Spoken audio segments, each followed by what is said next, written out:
Hello friends, welcome to our YouTube channel Wings Educator के YouTube channel पर आप सभी का स्वागत है। आज के सेशन में हम डिस्कस करेंगे 18 जून से जुड़े हुए करंट अफेयर्स और उनसे जुड़े हुए फैक्ट्स के बारे में।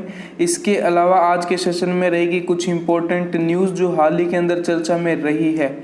और अगर आप चाहते हैं इस वीडियो की पीडीएफ को डाउनलोड करना तो आप हमारा टेलीग्राम ग्रुप विंग्स एजुकेटर को ज्वाइन कर सकते हैं, जिसका लिंक डिस्क्रिप्शन में दिया गया है। इसके अलावा आज आपके लिए कुछ स्पेशल चीज़ की अगर हम बात करें तो आप जो है वो अपनी प्रिपरेशन को चेक कर सकते हैं ऑनलाइन टेस्ट के ज़रिए या करंट अफेयर्स के जो क्वेश्चंस हमने पिछले वीडियोस में कवर किए हैं उनका टेस्ट के ज़रिए, और टेस्ट का लिंक जो है वो डिस्क्रिप्शन में दिया गया है।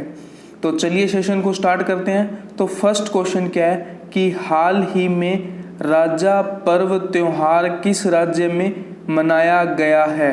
तो इसका सही आंसर है ऑप्शन सी, ओडिशा राज्य के अंदर जो है वो राजा पर्व त्योहार बनाया गया है। इसके अलावा अगर हम ओडिशा के पॉइंट ऑफ व्यू से और देखें तो मोहम्मद रफ़ीक जो है वो मुख्य न्यायाधीश हाईकोर्ट में नियुक्त हुए हैं। मो जीवन पहल, मो प्रतिभा पहल जुड़ी हुई है ओडिशा से। हीरो टू एनिमल अवार्ड मिला है ओडिशा के मुख्यमंत्री नवीन पटनायक जी को। सतकोसिया टाइगर रिजर्व और सिमलीपाल नेशनल पार्क जुड़े हुए हैं ओडिशा से।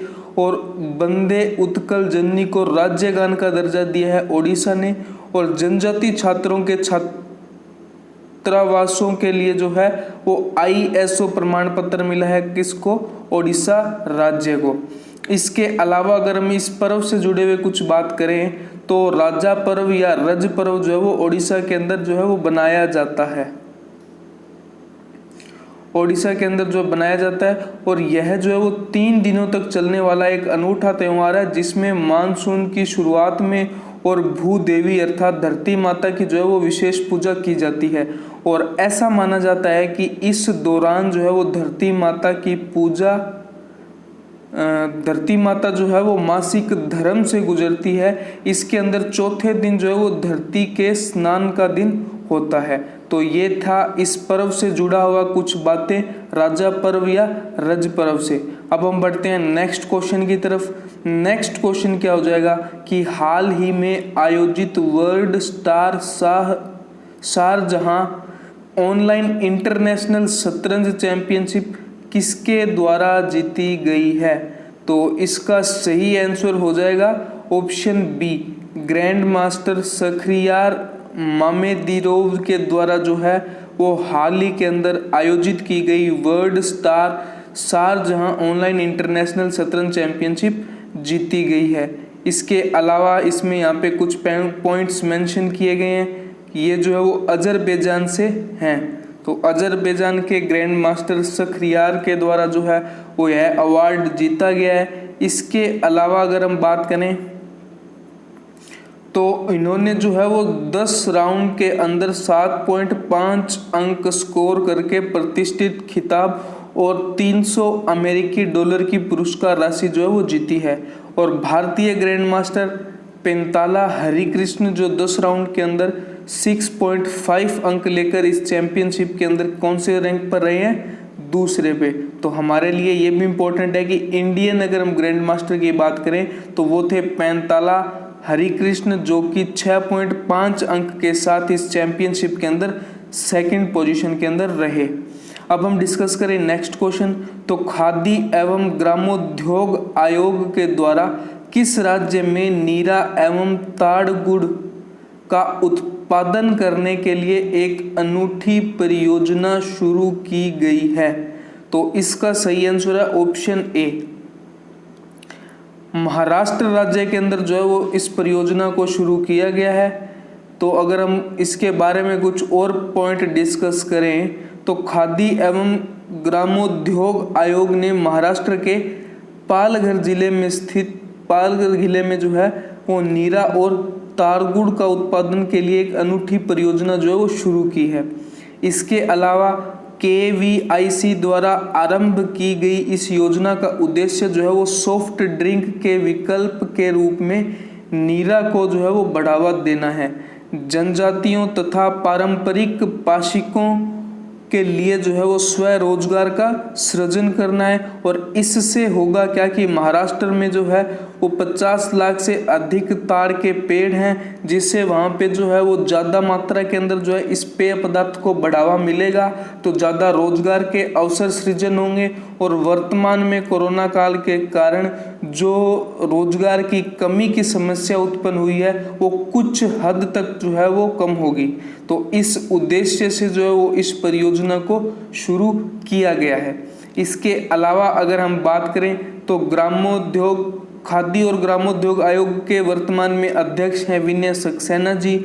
महाराष्ट्र के मुख्यमंत्री हो जाएंगे उद्धव ठाकरे जी और राज्यपाल हो जाएंगे भगत सिंह कोश्यारी जी। अब हम बढ़ते हैं नेक्स्ट क्वेश्चन की तरफ। हाल ही में corporate insolvency resolution and liquidation पर सलाहकार समिति का अध्यक्ष जो है वो किसे चुना गया है? तो आपको बताना है कि इसके अध्यक्ष कौन है। तो इस समिति के अध्यक्ष हो जाएंगे ऑप्शन ए उदय कोटक जी। इसके अलावा अगर इस पे जुड़ी हुई कुछ और चर्चा करें तो भारतीय दिवाला और शोधन अक्षमता बोर्ड जो है उसने हाल ही के अंदर corporate insolvency resolution and liquidation पर सलाहकार समिति का पुनर्गठन किया और इसकी अध्यक्षता कोटक महिंद्रा बैंक के कार्यकारी अधिकारी और प्रबंधक निर्देशक उदय कोटक के द्वारा की जाएगी। तो इससे एक और पॉइंट पता चला है कि कोटक महिंद्रा बैंक के सीईओ और एमडी कौन हो जाएंगे? उदय कोटक जी। इसके अलावा मैथिल उन्नीकृष्णन को जो है वो सलाहकार समिति के सचिव के रूप में भी नियुक्त किया गया है। अगर हम बात करें इस समिति के अंदर टोटल सदस्य तो वो हो जाएंगे 14। तो 14 सदस्यों की समिति की अध्यक्षता किसके द्वारा की जा रही है? उदय कोटक जी के द्वारा। और सलाहकार समिति के सचिव कौन होंगे इसके अंदर? मैथिल उन्नीकृष्णन। अब हम बढ़ते हैं नेक्स्ट क्वेश्चन की तरफ। नेक्स्ट क्वेश्चन है कि महात्मा गांधी राष्ट्रीय ग्रामीण रोजगार योजना अर्थात मनरेगा, इसके तहत श्रमिकों को सबसे अधिक रोजगार मुहैया कराने वाला राज्य कौन सा है? तो इसका आंसर क्या हो जाएगा? इसका आंसर हो जाएगा ऑप्शन सी उत्तर प्रदेश राज्य जो है वो मनरेगा के तहत सबसे अधिक रोजगार मुहैया कराने वाला राज्य बन गया है। इसके अलावा अगर हम बात करें तो हाल ही के अंदर जो है वो उत्तर प्रदेश के अंदर गो हत्या अधिनियम में संशोधन किया गया और जियोटेक कम्युनिटी किचन वाला देश का पहला राज्य बना। वर्चुअल अदालतों के द्वारा सुनवाई करने वाला देश का पहला राज्य बना। प्रवासी राहत मित्र ऐप और आयुष कवच ऐप लॉन्च किए गए उत्तर प्रदेश में ही। और आरोग्य सेतु ऐप को अनिवार्य करने वाले राज्यों की श्रेणी में भी शामिल है उत्तर प्रदेश। इसके अलावा अगर हम बात करें तो उत्तर प्रदेश भारत में महात्मा गांधी राष्ट्रीय ग्रामीण योजना के तहत जो है वो सर्वाधिक युवाओं को रोजगार देने वाला जो है वो राज्य बन गया है। तो इसके अलावा होगा क्या इसके अंतर्गत कि राज्य की जो 57,000 ग्राम पंचायतें हैं उनके अंदर 57,12,975 इतने श्रमिकों को जो है वो रोजगार उपलब्ध कराया गया है। तो इसके अलावा इसके वो जुड़ा हुआ कुछ और पॉइंट देखें तो यह जो संख्या दी गई है कि 57,12,975 जो कि पूरे मनरेगा के तहत मतलब ऑल ओवर कंट्री के अंदर जितने भी मनरेगा के तहत रोजगार उपलब्ध करवाए गए हैं उनकी 18% जो है वो है यह संख्या। तो मतलब अकेले यूपी के अंदर जो है वो 18% श्रमिकों को रोजगार जो है वो उपलब्ध कराया गया है यूपी सरकार के द्वारा। अब हम बढ़ते हैं नेक्स्ट क्वेश्चन की तरफ। नेक्स्ट क्वेश्चन है कि हाल ही में किस राज्य में एक मछली की नई प्रजाति का पता चला है? तो इसका सही आंसर क्या हो जाएगा? ऑप्शन डी अरुणाचल प्रदेश के अंदर जो है वो एक मछली की नई प्रजाति का पता चला है। इसके अलावा जिसका नाम जो है वो यहाँ पे मेंशन किया गया है, आप पढ़ सकते हैं इसका नाम क्या है। यहाँ पे पीडीएफ के थ्रू पीडीएफ में मेंशन किया है हमने। और इसके अलावा ये नई मछली की खोज जो है वो डॉक्टर केशव कुमार झा ने की, जो कि पासीघाट के जवाहरलाल नेहरू कॉलेज में प्रोफेसर, प्रधानाध्यापक और प्राणी विज्ञान के विभाग के प्रमुख हैं। इसके अलावा अरुणाचल प्रदेश से जुड़े हुए कुछ और बात करें तो मी बड़ी app to fight corona launch किया गया। कहाँ? अरुणाचल प्रदेश के अंदर। पक्के टाइगर रिजर्व अरुणाचल प्रदेश में। नामदफा नेशनल पार्क अरुणाचल प्रदेश से जुड़ा हुआ है। पक्के पागा हॉर्निबल फेस्टिवल अरुणाचल प्रदेश से जुड़ा हुआ है। और डाप्रिजियो ब्रिज जो है वो भी अरुणाचल प्रदेश से ही जुड़ा हुआ है। अब हम बढ़ते हैं नेक्स्ट क्वेश्चन की तरफ। नेक्स्ट क्वेश्चन है कि खेलो इंडिया योजना के तहत खेलो India state centres of excellence की स्थापना किसके द्वारा की जाएगी? तो इसका सही आंसर हो जाएगा ऑप्शन सी, खेल मंत्रालय के द्वारा जो है वो खेलो इंडिया योजना के तहत खेलो India state centres of excellence की स्थापना जो है वो की जाएगी। इससे जुड़ा हुआ पॉइंट अगर हम और देखें तो पूरे देश में जो है वो खेल पारिस्थितिकी तंत्र को मजबूत करने के उद्देश्य से और प्रत्येक राज्य से जो है जो खेल के अंदर टैलेंटेड लोग हैं या टैलेंटेड खिलाड़ी हैं उनको आगे बढ़ाने के उद्देश्य से जो है वो इसको लॉन्च किया जा रहा है। इसके अंतर्गत हम देखें तो पूरे देश में एक मजबूत खेल पारिस्थितिकी तंत्र बनाने के प्रयासों के तहत जो है वो प्रत्येक राज्य और प्रत्येक केंद्र शासित प्रदेश में ऐसे KISCE को चिन्हित किया जाएगा और इसकी स्थापना के पहले चरण में जो है वो खेल मंत्रालय भारत के 8 राज्यों के अंदर सरकारी स्वामित्व वाले ऐसे खेल सुविधा केंद्रों की पहचान करेगा। अब हम बढ़ते हैं नेक्स्ट क्वेश्चन की तरफ। नेक्स्ट क्वेश्चन क्या हो जाएगा कि हाल ही में पूर्वी नौसेना कमान में चीफ ऑफ स्टाफ का कार्यभार किसने संभाला है? तो इसका सही आंसर है ऑप्शन ए, विश्वजीत दास गुप्ता के द्वारा जो है वो हाल ही में पूर्वी नौसेना कमान में चीफ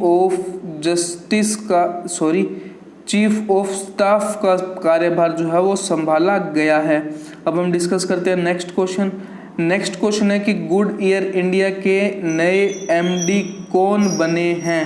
तो इसका सही आंसर हो जाएगा ऑप्शन सी, संदीप कुमार जो है वो गुड ईयर इंडिया के जो है वो नए MD नियुक्त किए गए हैं। इससे अगर जुड़े हुए बात करें तो गुड ईयर इंडिया जो है वो एक टायर कंपनी है जिसकी स्थापना की अगर हम बात करें तो हो जाएगी 29 अगस्त 1898 और हेडक्वार्टर हो जाएगा एक्रोन USA के अंदर। संस्थापक हो जाएंगे फ्रैंक सैबर्लिंगन और अध्यक्ष हो जाएंगे रिचर्ड क्रोमर। इसके अलावा हाल ही के अंदर नियुक्त हुए कुछ नए ब्रांड एम्बेसडर की बात करें तो रियलमी के जो ब्रांड एम्बेसडर हाल ही में नियुक्त किए गए हैं वो हो जाएंगे श्रद्धा कपूर। JBL की ब्रांड एम्बेसडर नियुक्त की गई हैं शारा अली खान। एडिडास की ब्रांड एम्बेसडर नियुक्त की गई हैं मानुषी छिल्लर और पूमा की ब्रांड एम्बेसडर हाल ही के अंदर नियुक्त की गई हैं करीना कपूर जी। अब हम बढ़ते हैं नेक्स्ट क्वेश्चन की तरफ। नेक्स्ट क्वेश्चन क्या है कि प्रतिवर्ष international day of family remittance जो है वो कब बनाया जाता है? तो इसका सही आंसर हो जाएगा ऑप्शन सी, 16 जून को जो है वो international day of family remittance जो है वो प्रति वर्ष बनाया जाता है। इससे जुड़े हुए अगर हम बात करें तो इसका उद्देश्य जो है वो पूरे विश्व भर में परिवार की महत्वता को समझाना है और कुछ परिवारों के द्वारा जो है वो विश्व में शांति बनाए रखने के लिए या विश्व के लिए जिन्होंने अपना त्याग किया है परिवारों को उनके बारे में जो है वो महत्व को उजागर करने के उद्देश्य से जो है वो इस दिवस को बनाया जाता है। अगर हम बात करें इस वर्ष जो है international day of family remittance की थीम तो वो हो जाएगी building resilience in time of crisis. Building resilience in time of crisis, तो ये हो जाएगी इस वर्ष इसकी थीम। अब हम बढ़ते हैं नेक्स्ट क्वेश्चन की तरफ। नेक्स्ट क्वेश्चन ही अब हम डिस्कस करेंगे सम इम्पोर्टेंट वन लाइनर्स जो कि हाल ही के अंदर चर्चा में रहे हैं। तो पहला पॉइंट क्या हो जाएगा कि किर्गिस्तान के प्रधानमंत्री मुखम्मल दकलीक जो है उन्होंने हाल ही के अंदर अपने पद से इस्तीफा दे दिया है और राष्ट्रीय रेडियो फ्रीक्वेंसी के असाइनमेंट में चल रही आपराधिक जांच का हवाला देते हुए इन्होंने जो है वो हाल ही के अंदर इस्तीफा दे दिया है। और किर्गिस्तान की कैपिटल हो जाएगी बिश्केक और यहाँ की मुद्रा हो जाएगी किर्गिस्तानी सोम।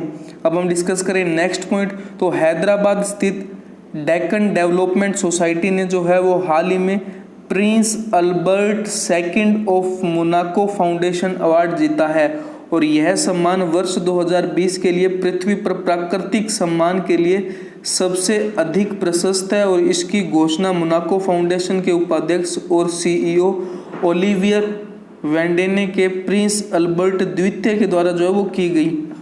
इसके अलावा डेक्कन डेवलपमेंट सोसाइटी के निदेशक हो जाएंगे पीवी सतीश और इसका हेडक्वार्टर हो जाएगा हैदराबाद तेलंगाना के अंदर। अब हम डिस्कस करें नेक्स्ट पॉइंट हो जाएगा कि महावीर चक्र से सम्मानित लेफ्टिनेंट जनरल राजमोहन वोहरा का कोविड-19 के कारण जो है वो निधन हो गया है और वह 1971 से जो है वो युद्ध के नायक थे और लेफ्टिनेंट जनरल वोहरा को 1972 में प्रतिष्ठित पुरस्कार दिया गया था और महावीर चक्र भारत का दूसरा सबसे बड़ा वीरता पुरस्कार है और यह दुश्मन के सामने हवा जल जमीन पर असाधारण वीरता का परिचय के लिए जो है वो दिया जाता है। तो ये था कि हाल ही में जिनका निधन हो गया है राजमोहन वोहरा जी का। इसके अलावा अगर हम डिस्कस करें नेक्स्ट पॉइंट, तो स्वतंत्रता सेनानी और वयोवृद्ध पत्रकार दीनू रणदीवे जी का जो है वो हाल ही के अंदर निधन हो गया है और इन्होंने जो है वो 1925 के अंदर मुंबई के पास दहानू में एक आदिवासी बस्ती में इनका जन्म हुआ था और उन्होंने 1956 में अपना पत्रकारिता करियर शुरू किया था और महाराष्ट्र विधायिका सचिवालय को कवर करने वाले पत्रकारों के एक संगठन मंत्रालय विधिमंडल और वार्ताहर संघ के द्वारा लाइफ टाइम अचीवमेंट पुरस्कार से जो है वो इनको सम्मानित किया गया था, जिनका हाल ही के अंदर जो है वो निधन हो गया है। इसके अलावा आज का क्वेश्चन ऑफ द डे क्या रहेगा कि हाल ही में जेम्स वॉट पुरस्कार के लिए किस भारतीय को चुना गया है। Option A Madhu Madhavi, option B Kritika Pandey, option C Naveen Patnaik या ऑप्शन डी थलप्पी प्रदीप। तो इसका आंसर आपको कमेंट बॉक्स में कमेंट करके देना है और कल के क्वेश्चन ऑफ द डे का आंसर जो है वो वीडियो के नीचे कमेंट बॉक्स में आपको मिल जाएगा। अगर आपने अभी तक आंसर नहीं दिया है तो वीडियो के नीचे कमेंट बॉक्स में जो है वो अपना आंसर चेक कर सकते हैं। और आपको अगर हमारी ये वीडियो पसंद आई हो तो इसे लाइक करें, हमारे यूट्यूब चैनल को सब्सक्राइब करें और ज़्यादा से ज़्यादा शेयर करें। और ये न भूलें कि अपनी प्रिपरेशन को चेक करने के लिए जो है वो ऑनलाइन टेस्ट प्लान किया गया है, जिसका लिंक जो है वो डिस्क्रिप्शन में दिया गया है। तो उस टेस्ट को जो है वो आपको ज़रूर देना है। आप अपनी प्रिपरेशन को चेक कर सकते हैं। Thank you.